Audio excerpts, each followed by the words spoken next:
Awesome. See if well, let's put our hands together for CJ Graham. Yeah! Yeah, baby. Yeah, I'll do it. We only have one mic, so I apologize, guys. So I'm going to do this. Legend. I'm going to rearrange a little bit. Let you guys sit together. This is not too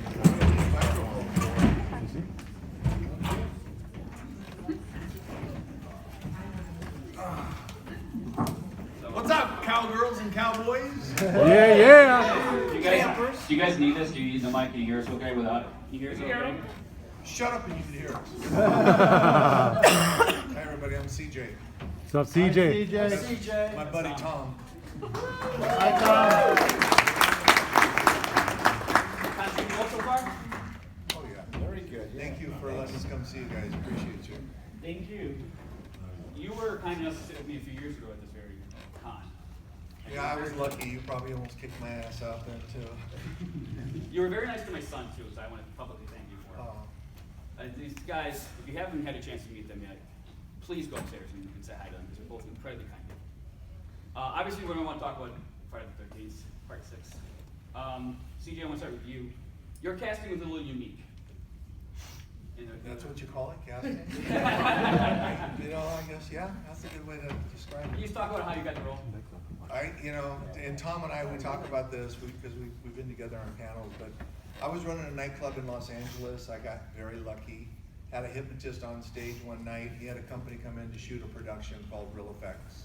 Real Effects did the special effects on Part 4 with Ted White.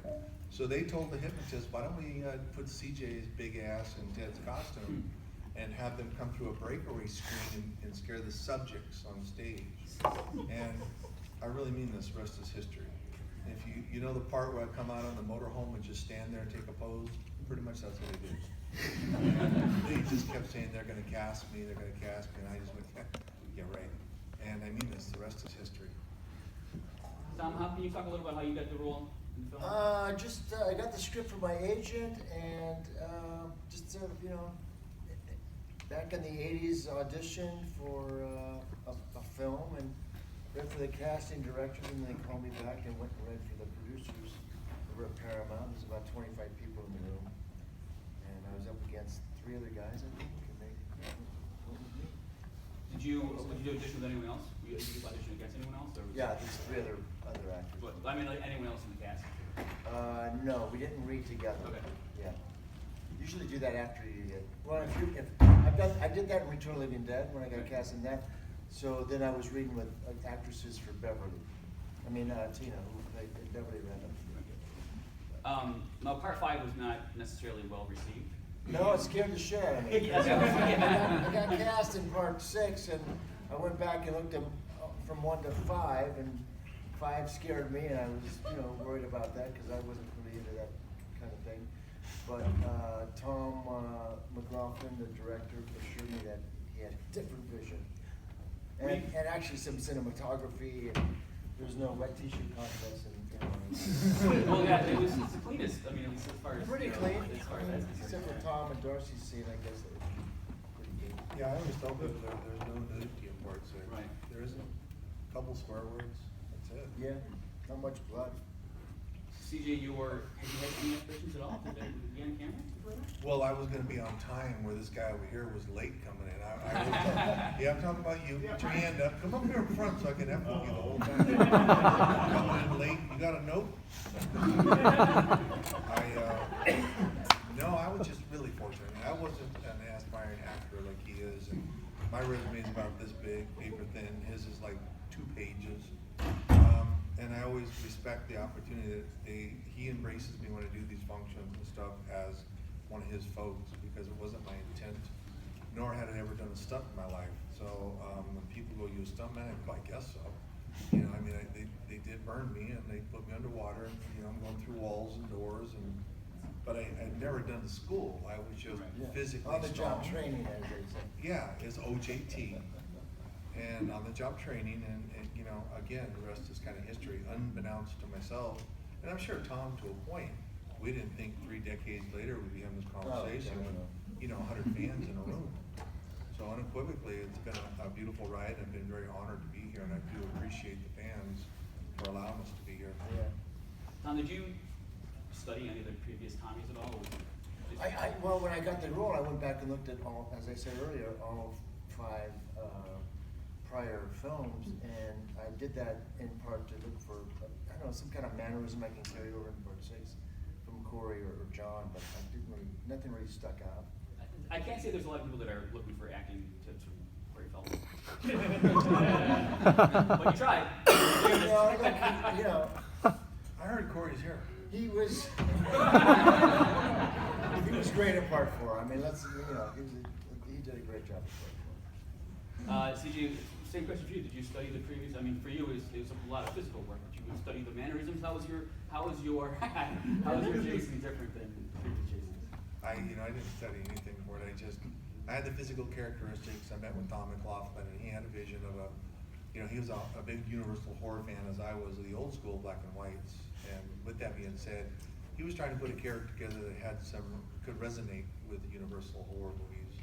So the idea of Frankenstein coming back to life as Jason did, and then connecting the dots, so to speak, through the movie, as though he was getting more in tune, in touch with things, was kind of the similarities. It's like having a little girl. There's a similarity to Frankenstein, even though he might have killed her in 1960. But the idea was, he just told me he did not want a robot. He did not want a Day of the Dead person. He wanted somebody that just moved structurally strong, but at the same time wasn't totally dumb. And had a feminine side. Always. Look. I understand the makeup wasn't kind to you. It was, it took a couple hours when we first started. Once it became just a hood, the simplicity still took an hour. But at first, it was very complicated because they put it together. But remember, they shoot things out of sequence. So when they were shooting the coffin, and I had full makeup when I got out to come after him, and he threw gas on me, that took some time to get there. But then once I put the mask on, the simplicity of the part was a lot easier. But you're still blacked out with one eye. Right. And you don't see your feet when you're walking. You can't see your 2 hands if you put them out here. When you're walking, everything is 20 feet in front of you. So a lot of people say, well, how did you walk like that? I said, well, my walk is very structural from the military. So it was a matter of just making sure every foot was put down and I didn't go down and look stupid on camera. But again, I got lucky and things worked out, and I think we did a good job. I don't disagree. Tom, were you able to apply? I mean, you obviously had a history of acting. You had a background in acting. Was there anything challenging about this role for you as an actor? It was probably the closest character I played to myself, so it was a little bit easier in that sense. It wasn't, much of a stretch for me, I guess. So no. Okay, but he's being humble, to be fair. He probably did 95% of his underwater stunts himself. So the only difference is I was chained down 20 feet, but he was right there with me, breathing off regulators. And I was kind of stuck if I got in trouble, but he could get to the roof, the top. But at the same time, he can't cut himself short. He was underwater that whole time with me shaking the shit out of him. You gotta hold your breath, but you also some big ass like me holding on to you and grabbing your throat and shit. It freaks you out a little bit. So I know he's humble about it, but that's a big deal. 20 feet underwater, and not being a stunt guy and a actor, so to speak. That's a big deal. You've got to put a lot of trust in your stunt team at that point. Oh, sure. Yeah, I think we put a lot of trust in each other. Yeah. To be honest, I like put a the lot of trust in me. physicality of a role too. I did a lot of sports in high school and in grammar school and stuff like that. So I like the physicality. Right. Kind of it's able to get lost in the character. You're not acting; you're just involved in something. Yeah, it doesn't hurt till the next day. Anything? Is there any moments for you wanting to really stand out for the production? The opening sequence for me is amazing. Just before the credits even roll, that's a whole great, sequence. It's one of my favorite. And for me, the very first scene that I'm in is where I step into Jason's profile with the motorhome behind me, turn it, nod my head, start walking towards it, because it's the first scene I ever did in a film. So I'll always embrace that. That was your first scene. First you scene, shot. anything. I got it. How nervous were you? when you're young, you like badass, you be doing that, you know. You know, in the young days, you know, some of you folks, girls and guys know that when you're young, you tuck and roll. When you get old, you hit the ground with a thump. Shit hurts now. Going back to the reputation that the franchise had kind of taken, were you relieved with this when you got the script, or was there still hesitation going into the production? Well, we didn't. I don't think we knew. It was called Aladdin the Sane from the one that I have, and it didn't really dawn on me, you know, what it was. I think they carried it, if I'm not mistaken, under that name until They did. the end of production, right? Yep. I mean, you guys in the dark the entire time, as far as what you were making. Well, I mean, you put the mask on. Until I put the mask on. Yeah. I think everybody's on the dock until you got on set. Then you become confidentiality as far as what you're doing. Right. yeah. Well, they'd had the Jason character, so in the script you knew Right, what okay. it was. So that's why I was able to go back and do this 5 films prior to it. So were you, what was camaraderie like on the set? I mean, you shot. It was good. We never saw, you know, The monster. CJ was hiding the whole time. I think he was scared of us. I was.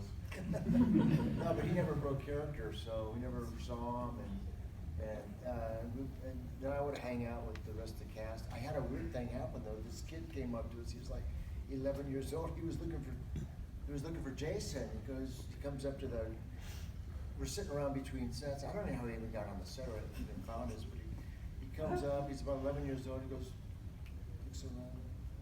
Does anyone know where Jason is? I said, I think he's making, you know, he's doing a scene right now. Can I help you? He goes, could you give him a message? I said, sure. He goes, could you ask him if I leave my window open, will he come in and kill me tonight? Yeah. True story. Yeah. It's a true story. So I told him I would pass it on. I never told him because he'd I show was up. gonna say. You clearly I didn't thought think it was part of the about script. Oh man. Well, it's like, when it says break character, I mean, I don't know who in here is doing the photo op today with Tommy and I, because I'll be in full wardrobe with Tommy. But when you come around the corner, I was still the same 250 pounds as I was, and the wardrobe was spot on. And when you look at me, I guarantee this, you're gonna think I just stepped off the set. And I don't talk, I don't break character in the photo op. So when I get a hold of you, most of you, the expression is real. A lot of you will go to the bathroom and clean yourself. And Tommy, you know, he gets in it with me, and we do a really good job. And I'm not promoting it because we do the photo op as fun for the team, you know, the fans. But when they come around that corner and they see us, and they're like, holy shit, you know. But if you get a chance to be there today, we'll do it tomorrow too, but today will be the big day, you know. But it's fun, you know. The wardrobe part is fun for the conventions because the fans get a really one-on-one with Tom or myself, which is more personal than just, you get to see the tables, that's great, we sign autographs. But you come in that corner and I got that wardrobe on, yeah, bring some tissue. It's gonna be cleaned up. Tom, you had a run there, a lot of horror. You're a decent amount of horror. Was that something you were interested in prior? No, I was just happy to have a job, you know, an acting gig. I did Return first, and then a year later, did Friday the 13th, Jason Lives. And then I did the sequel. But that's about it. I've done more. Yeah, he just finished I 2 did- weeks I've ago, done more or a recently. week ago, Right. right? 2 weeks ago? We just finished on Wednesday. 2 days ago. Horror, Yeah. the And then we Never did- Hike Alone 2. Never going to, right? Yeah. It's finished. That bump him up, I'll because come he's over, my Mike. friend. It's gonna come Friday out Friday the the 13th 13th of October. The trailer's on YouTube right now, as the other 2 installments of The Never Hike Alone from Stop Films on YouTube. So. My first experience, I was probably 11 years old, was for horror, was Return of the Dead. I was probably a little too young to see it, I'm not gonna lie. Yes, you were too. But it That's was bad parenting. It was. My parents because I was a single. They didn't know. It was glorious. I loved every second of it. It was glorious. I never heard that. It was a triple feature of Return of the Living Dead, Texas Chainsaw Massacre, and Clue. It was a great night of film.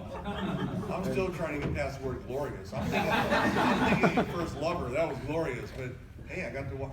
I don't know, man. We need to talk. I like to shift gears over to Return of the Living Dead. Can you just talk about getting cast in that film? That was your first. Out of the gate, Yeah, that was a it good was, one. again, I got the script, and I loved you know, it was a drama to me. It was, you know, so we played it straight.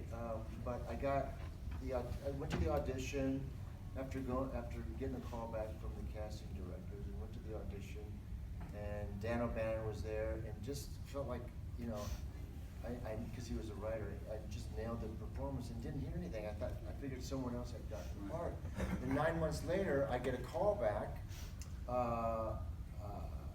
what I thought was a call back, but no, I was there, had been cast, and I found out when I got there that I had been cast in it because I was reading with actresses who were going to play Tina, they wanted to see the chemistry. So that's how I found out I got the part. And then, you know, the rest is, you know, we went on to make the movie. The neat thing was we were able to rehearse for 2 weeks before we shot. Nice. Before we started filming, and that never happens. Only if you're doing a play or something, you get to rehearse.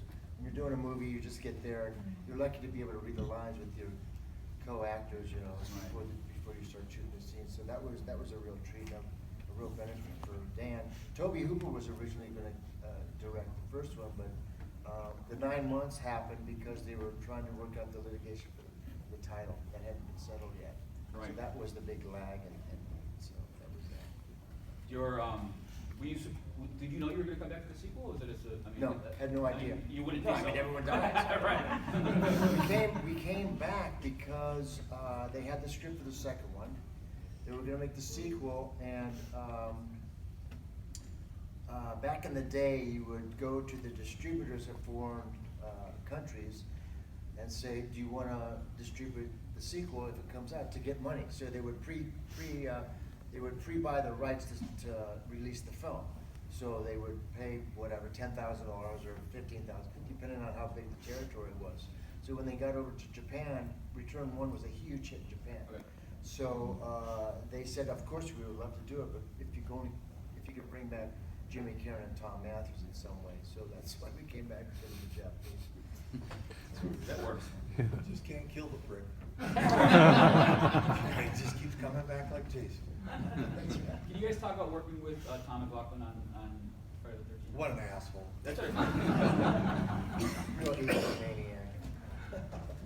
No, the sweetest guy in the world. I mean, Totally. even to this day, we see him, you know, a few times a year. Just, you know. How was he with his actors? Genius. What was he? Is it actor director? What kind of? How was he? I mean, it's a slasher film, so it's not like you're, you know, I don't know how much direction he's. All right, be careful where you're going there. No, I mean, as far as Tell him we didn't do shit. no, as far as you're gonna. No, I mean, as far as directing the actors, I mean.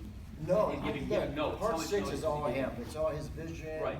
It's all his character development. I think people like part 6 so much because you got to root for there's a little romance in there, Right. you know. There's a possibility of romance that people like. You got to know the characters. You just don't see them and then they slash and Right. then they're gone. That's why I've always thought. But we had some of that in part 6, but for the main characters, not so much, you know. I always thought that Megan and Tommy got together later on, then got divorced because he was obsessed. That's kind of how I'm playing it in Never Hike Alone 2. Oh, interesting. I still have my wedding ring on in Never Hike Alone 2 because she divorced me, I didn't divorce her. That's what good. That's some nice insight. What kind of roles? I mean, obviously, CJ, this is not directed at you because you're still working with the hotel and. Actually, I retired. You've retired. I ran casino resorts for 25 years, so I was in senior management. And then 6 years ago, I retired, so. How's retirement? Congrats. You know, it's fun. I've got to work with Tommy on Vengeance too. We did Vengeance too, yeah. I got to work with Another fan film. Laura Park Lincoln and Kane Hodder and Corey Feldman on 13 Fanboy. Which is that was fun. That's Yeah, fun. so I've got the opportunity now that I can do films. It went out, you know, more from a fun perspective than an income perspective, which is really nice. But no, about 6 years ago, I retired. I ran casino resorts for all that time. I mean, I was an executive for Steve Wynn. I was vice president over at the Palms. I was general manager. I was chief operating officer of a couple casinos. So, you know, I finished my retirement, and at 6 years ago, I thought, well, you know what, I'm okay, and I can do this and see my friends and, have fun, meet the fans, something I had no idea iconically that had grown to this magnitude. And so now I just kind of chill out and relax. I live in Montana. Any new hobbies? Did you pick up any new hobbies for the retirement?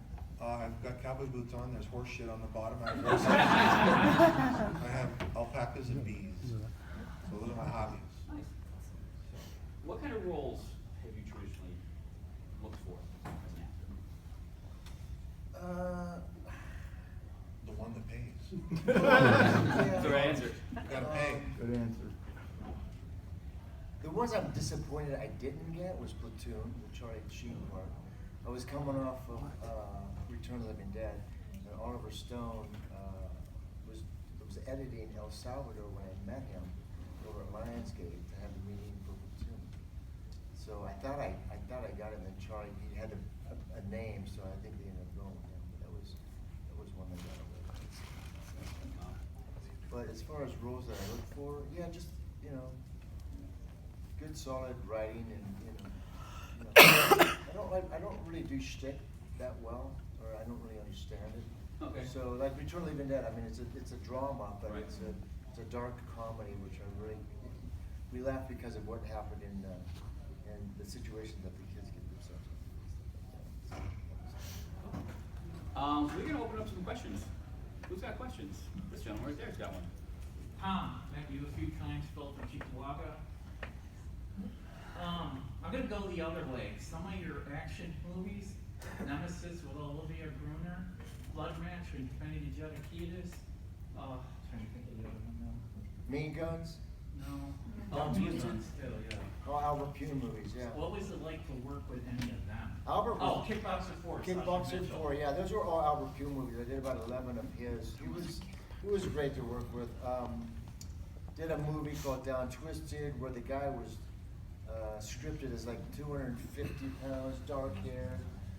Why are you looking at me?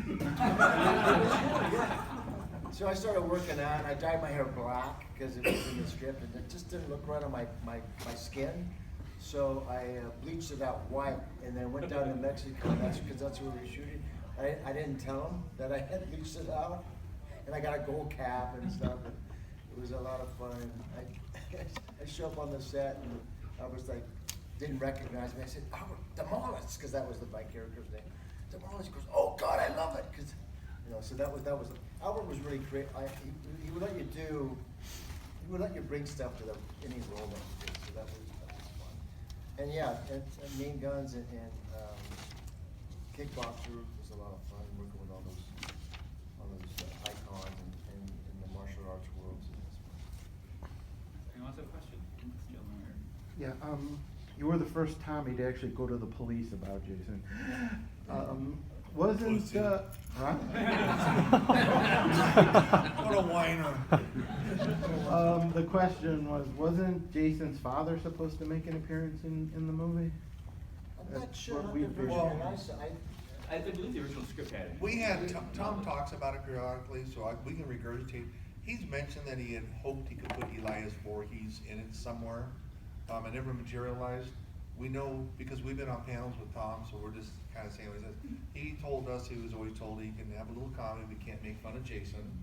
And he did want to put where he put Jason's father in it to start to twist it a little bit. It never materialized. And when we did Vengeance 2 together, and Vengeance 1, then that's where the character Elias Voorhees was created, which I grew the beard for 5 months and the long hair like a Viking, and Elias comes to life. He played his own father. Yeah, he did. It's kind of weird. It's odd From because the I played Midwest. Jason, but when I Vengeance 1 and 2, I played Jason's father. And I look better than that guy with the beard, just so you know, the white guy. I'm talking about you, bro. He's not sure. Not sure about you. Who else had a question? Sure. Yeah. Well, first of all, just pleasure to meet you. I'm Rick. This is Oscar, and we're Hey, Oscar. huge fans. Part 6 is our favorite movie of all time. First movie I saw as a kid, and first movie I exposed him to. So, just letting you know, we're keeping it in the generations for years to come. Just wanted to ask CJ a question. So, we recently watched Highway to Hell, and we wanted to know about your role as Hell Cop. Obviously it's Jason with a friggin' badge and a souped-up his police car. That's what it is. How did you get that role, considering you weren't really an aspiring actor, and there was basically everybody who was who in Hollywood was in it? just kind of, and Ben Stiller was in it twice, I believe. But What does he make, 25 million a movie now? yeah, He had like 9 seconds in it. and then his dad even as well. And anyways, bottom line is, how did you get hooked up with that role? With Once I did the Friday the 13th, they gave me a SAG card, and I didn't know what a Screen Actors Guild card was. It's called Tap Heart, lead me into it, so they paid a fine. And I was running a nightclub, Collins, Joan Collins' sister, down in the Beverly Center. It was a private nightclub, members only. And one of the guys that came in, other than Prince or Sylvester Stallone or Tom Jones, was an agent guy, and he asked me what I was going to do with that SAG card. I said, well, I don't know. And he sent me out to get a photo, the Z card it was called, and hooked me up with Cunningham, an agency for commercials. Yeah. And then with another company, so I started going on calls. And I just happened, they needed somebody my structure again. They'd already done the prosthetics. They'd already spent $100,000 on the prosthetics. So they needed an oval, round face like yours and mine. And again, I went out there, they put it in blue drill on me, it took several hours and it fit. It was And I amazing. already finished the Jason, so again, I walk into something and I can do that. And I ended up working with, like you said, Ben Stiller, his mom and dad, his sister, not to mention Patrick Bergen and Christy Swanson, Chad Lowe, all those and her brother. The film never got distribution, it was Himdale. 2 weeks approximately before distribution through the National Market of Theaters. They did Return of the Dead too. Yeah, they did. Yeah. And they bankruptcy. And so that's where it sat dormant all those years. I mean, I still have 10 of the original posters that are supposed to go to the theaters that you see them now, they put them out, they're colored, actually black and white. And it's still in the box, triangular box that Hemdale sent me. That's how old it is, in my garage is sitting there. John Daly, Derek Gibson. Yeah, and I just, again, it never made the distribution. Now it's coming around, like you can go to Walmart and buy it in different places and you can catch it.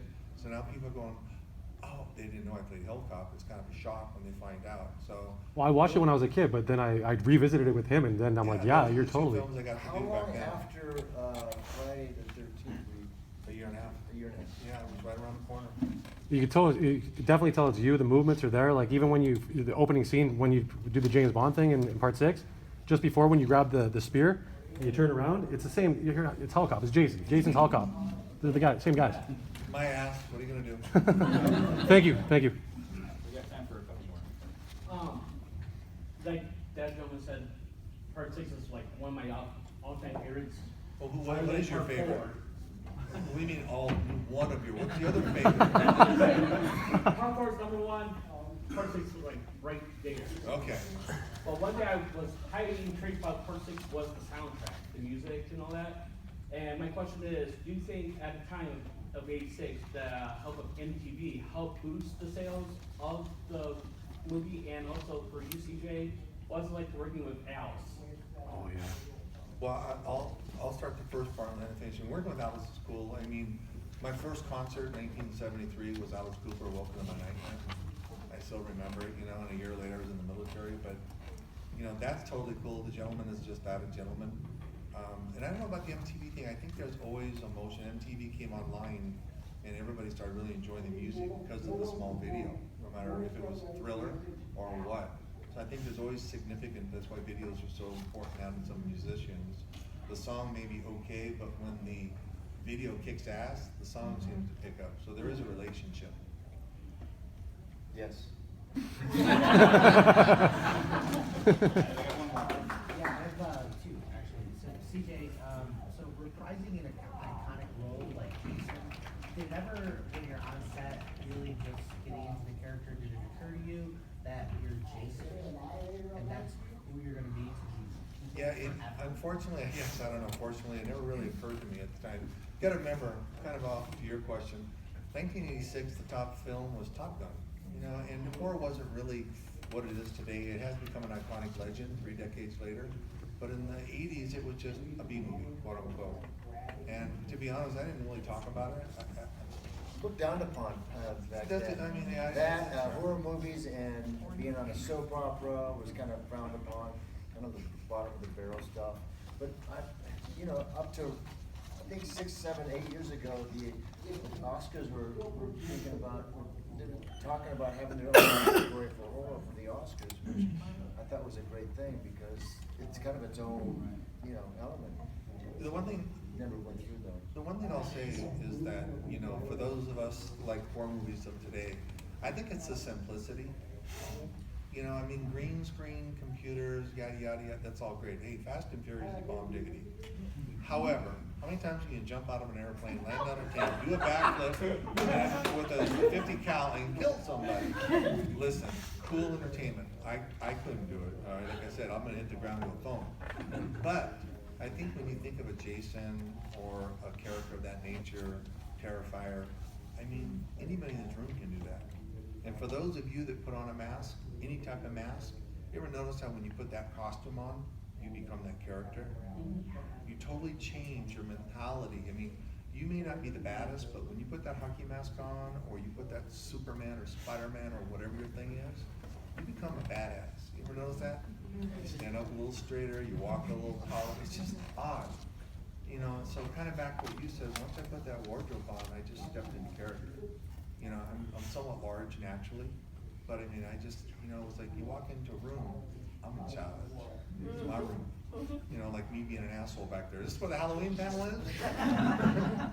That commercial where the guy gets in the elevator and starts talking to everybody? That's me. And I don't know what's wrong with that, because I think it's polite. Hey, where are you from? I like those glasses. Hey, how about those Raiders? But again, I always talk for everybody, and again, I'm very appreciative to be here and sit next to Tom and have the pleasure of knowing his wife and his life and stuff, and it's been a good roller coaster for me, and I'm very appreciative. Same that, here, TJ. We get together. So then, as an executive, in the bar Casino, industry, yeah.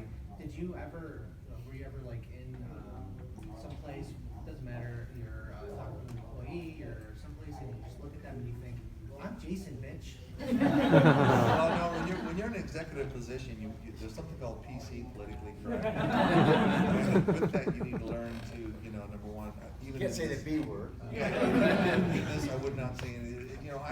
I've changed when running casino resorts, I don't talk about person's color, ethnic background, this and that. I always just say, I don't care if you're purple, green, or blue. I don't care if you're from Pluto, Venus, or Mars. You got good people and bad people. That way you don't accidentally offend somebody. Because it's never an intent. But running casinos, you've got 2,300-ish employees, and so it's political. At the same time, you got to get the job done. You got to keep it at the meat bottom line, and you got to look at your staff to make sure you're doing merit raises and profitability, and that's a real thin balance. To make sure everybody is. I never considered McDonald's a career. To be honest, I thought it was just a part-level job to get into, and it pays the bills until you move into management or whatever you want to do. But, in the casino industry, I would walk around and make sure, I'd talk to my employees, including my dishwasher, so what's your goal? Well, I want to be a waiter. Well, you gotta be a bus person first. And then I said, well, let's meet with HR, and I'd walk them down there and get their foot in the door so they can become a busser and then move into being a waiter or waitress, because that's what they want. But they don't know how to get there. Sometimes you just gotta help a little bit. They're great folks, but they're sometimes a little nervous. Like some of you, when you come in and meet me or Tom, you get a little nervous. I see you guys. I see a little perspiration. Same thing when you got employees. And the biggest thing is making sure that they see that you're people. And when I started the casino industry, I started selling change. And then I went into security, then because I wanted to meet the pit bosses. Then I went to Beeman School and I went up the ranks. So I came from the bottom, so I can relate to everybody. A lot of hard work, but it's feasible. So I have a high school diploma right next to my 4-year honorable discharge from the military. So.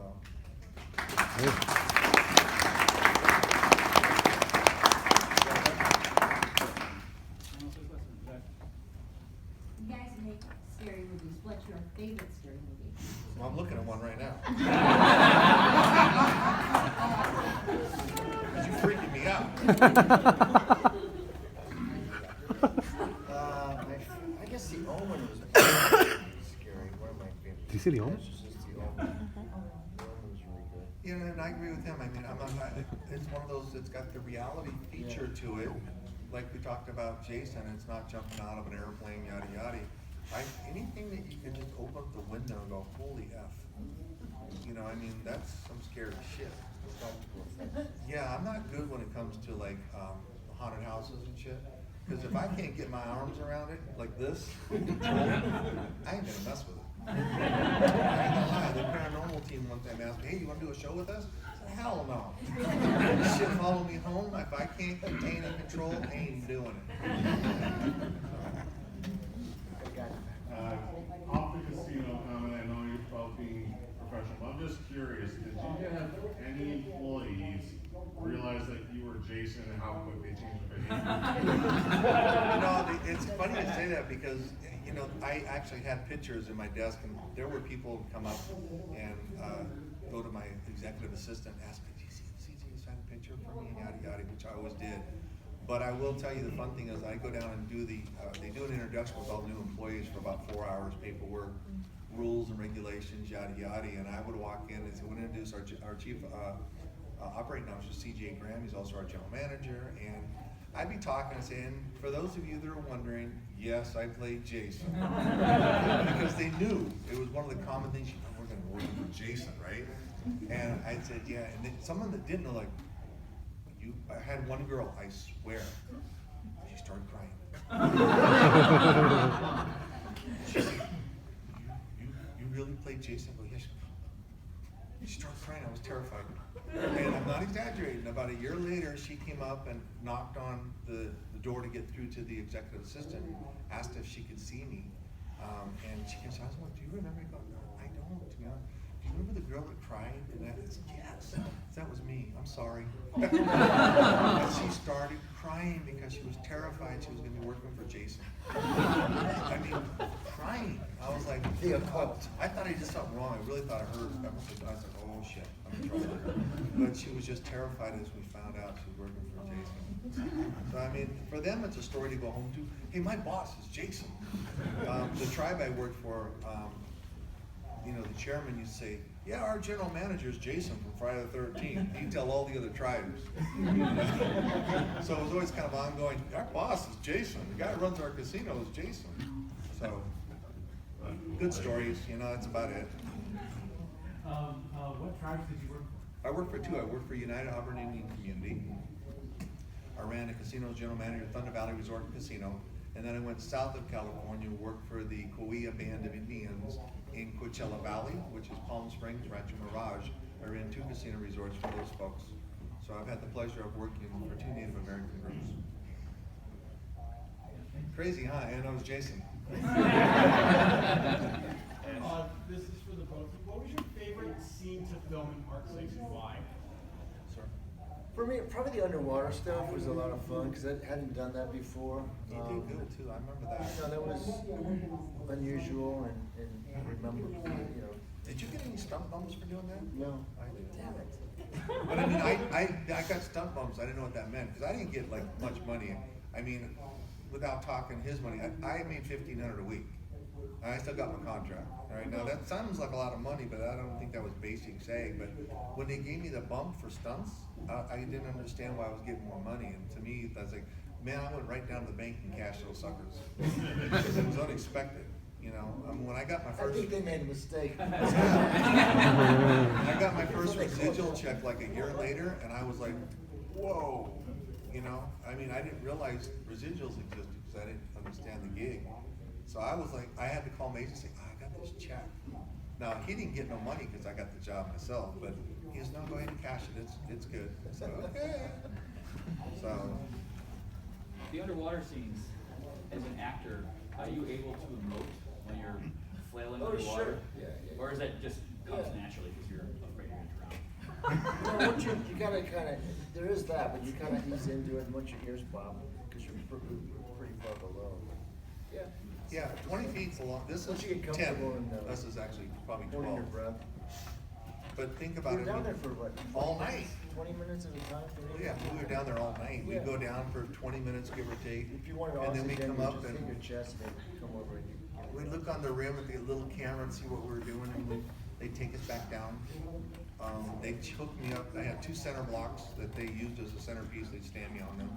And then they bring Tommy down. I'm going to bring off regulator. I didn't really see much I could feel because it was pitch black in the middle of the night. but I could feel Tommy's shoulders and arms and neck, and they tell us, like you said, go up, so this time grab him by the neck, and that's why I'm like, this is kind of interesting, but I'm always bragging on Tommy, because me, I didn't know what I was doing anyway, so I thought, but Tommy trusted me, you know, as did Darcy and others, to throw their head into a camera, physically, and stop, and, you know, Tom, not this Tom, the other Tom, trusted me with a real knife to jab it and stop. And then they went to the fake knife. But I was a real one up to the point of give or take 6 inches to get the thrusting effect. So I didn't think nothing of it until after I learned more, like, well, I was crazy. You know, but I just, can't everybody do this? No. Duh. But they were real good to me, but he kicked ass underwater.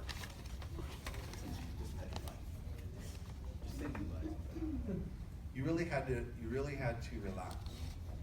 You know, especially me, because there was no way, that's a real chain, there's no way I'd ever get it off once I was out of air.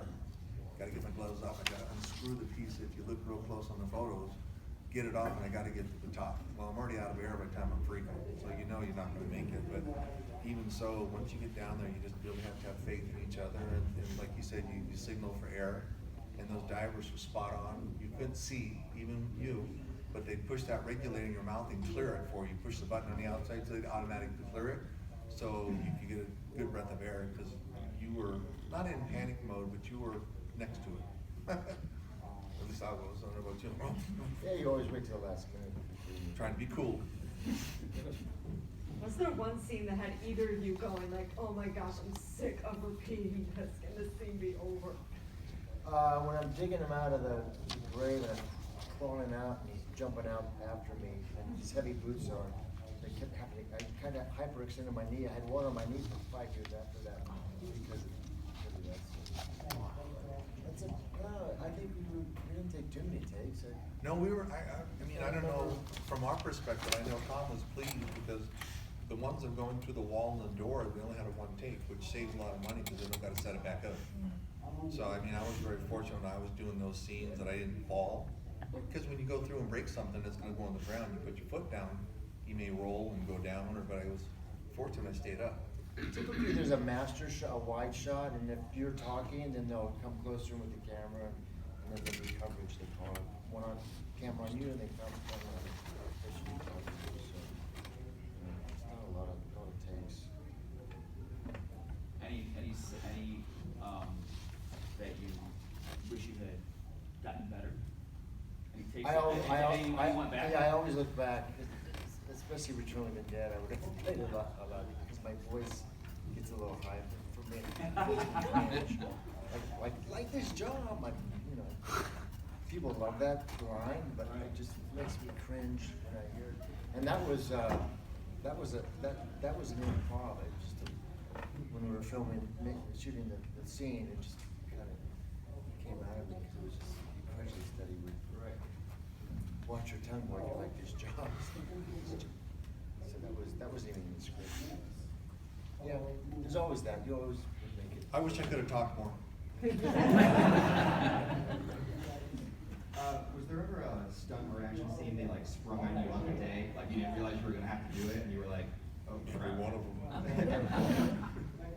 You kind of know going in, but it always kind of changes what you do. You know, that's part of the artistry of filmmaking, I guess. You either combine scenes into 2 shots into one, or expound on a scene that you already have. You know, so it's. The only thing that changes, I think, you're a stunt coordinator, so you do a lot of practice of the scenes prior to the stunts. And like he was saying, moderately, sometimes it changes because it's simpler to roll left versus right, or, you know, grab a person by my right shoulder hurts, so grab my left shoulder. So you kind of rehearse it to the best of your capabilities. So when they hooked me up and put a cable on my back and he shoots me and I go flying through the air, you know, it's nice to know how the pressure is going to feel when you're airborne. But I think they're real conscientious about it when it comes to the stunts. Try not to, if you're going to get hurt, it's just because you hyperextend your knee, which it happens. I mean, that grave that they built, I think it was probably 4 feet deep that you were climbing out of. And it's no different than me climbing up on the motorhome.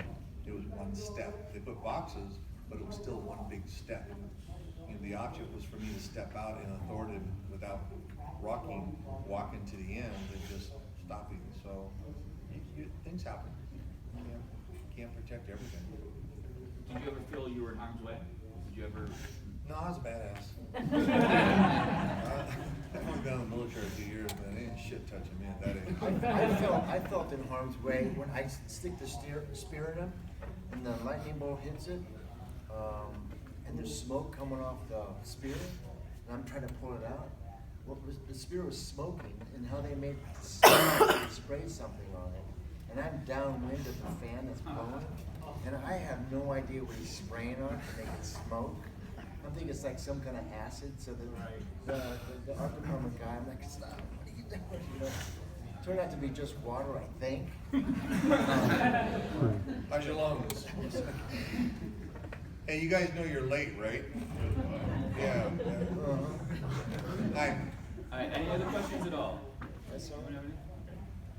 Well, guys. Thank you, guys. Thank you very much. Yeah. Legend. Yeah, baby. That was sick.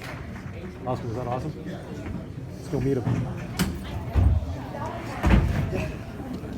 Thank you, everybody. Thank you.